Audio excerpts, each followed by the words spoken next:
Hello, everybody. Right now, I'd like to talk to you about a recent Kyle Kulinski short. I'll post a link in the description.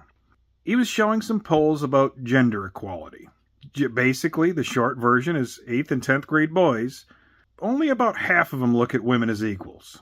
They don't think they want them. They don't want them to be equally protected at the workplace. They don't want them to have meaningful jobs. You can watch the video. It's basically, if you have an 8th grade or a 10th grade level boy at that age and they're thinking like this, congratulations. Your parents are probably my age. You are just as bad as the silent generation. So here we go. Now, the silent generation cracked out the boomers, who have decided to become authoritarian in most of the countries that they're from. And millennials, I swear it, I remember hearing, we're going to be so different. And we're not. We decided to raise a bunch of reactionary, unfortunately, bigoted children. And we couldn't break that spell either. All right.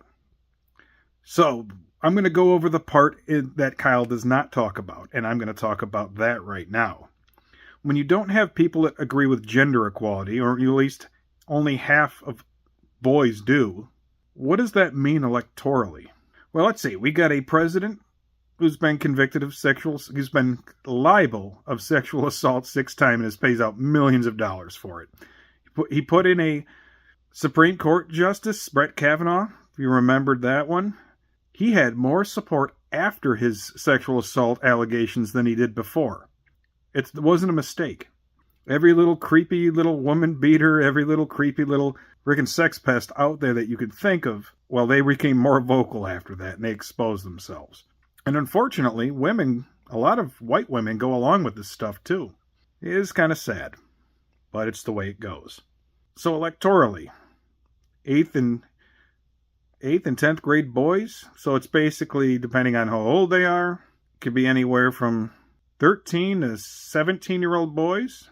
Okay, I was a 13 to 17-year-old boy once. I was not a ladies' man either. I did not date much when I was younger. I don't date much as an adult either. I'll tell you what, I don't blame women for that. I don't hate women for that. There's 4 billion of them. Even if you bumped into 4 of them that are awful, there's still 4 billion of them out there. I'm sure some of them are cool. As a matter of fact, I know some of them are cool. There's really nothing you can do about that. What I mean by nothing you can do about that, you can show somebody how great women are. You can show them how important they are. But unfortunately, when society's not going well, when people do not have meaningful roles and they don't have good jobs and they're not paying their bills, they start punching down. In our history, it's been with women and minorities. And that looks like it's going to be coming back really badly. Because you got to think about it. Look where we're at right now. Look at who we're voting for and look at what we're doing. And the answer is, it's about to get worse. So electorally, I'm backing up a little bit and I got in the weeds. We got a president who's got a sexual assault history. We got a Pentagon spokesperson who lost custody of his children due to domestic violence allegations. We got a Secretary of Defense who's part of a church that says women shouldn't vote when he has Nazis symbols tattooed on him. And we also today, as of right now of filming, Donald Trump has pardoned Ghislaine Maxwell. I mean, that's a woman, pardoned her, but she was literally trafficking girls. Electorally, it's going to be much, much, much easier to get away with that going on in the future. Much easier. Because here's the thing. If you don't respect women or don't like them or hate them or just mad because your life's not working out, you want to take it out on them, you are a lot less likely to speak up when bad things happen to them. So yes, there's about to be more woman beaters, more sex pests, and more just misogynists in general are going to be able to get elected in the future. What does it mean socially? And this is kind of the scary part. Unfortunately for most people, I'm a 6'1", 230-pound man. I am not a victim. I mean, I'm not like a violent person or anything, but I'm not someone who can get bullied and I'm not someone who can get pushed around. So I'll be somewhat okay, but let's just put this in perspective. Let's just say that you're a woman, you don't have any self-defense skills, and something happens to you.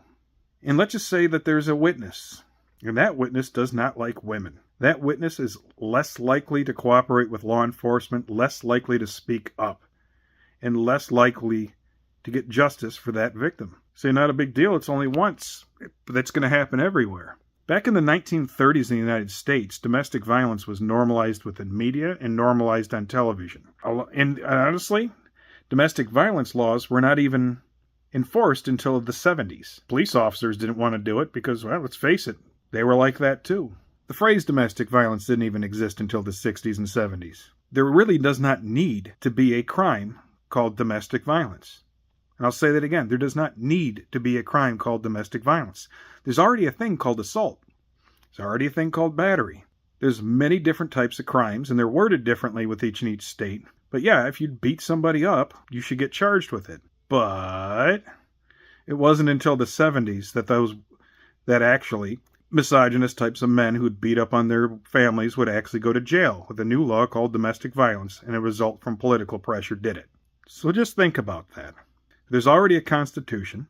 There's already supposed to be a free country, but women weren't free. They could be trapped in a violent house. They couldn't call for help, ever, because the cops wouldn't do anything. And even today, the crime itself is under-punished and under-prosecuted. So that's gone. So when it comes to any type of assaults of any kind towards women, when it comes to getting a job as a woman, if it's between a woman and a man, the man's going to get it. It's already kind of like that now, but it's going to probably get worse. So this is more of a doom and gloom kind of thing. There isn't really a silver lining to this one. This is just really telling you things are about to get worse. And I'm going to have to concur with what I've actually heard prior. And that thing I heard prior is Democrats might come back and hold off authoritarianism for another term or two. But that's it. Because by the time that even if the Democrats take back the House, Senate, and presidency in 2028, by the time 2032 rolls around, a lot of these 13 to 17-year-old boys are going to be eligible to vote. And since they pretty much are just as misogynistic as men were, really in the early 40s and 50s and 60s, the last thing they're going to be doing is voting for a party that stands for women and minorities. Be very careful. This is not a good video.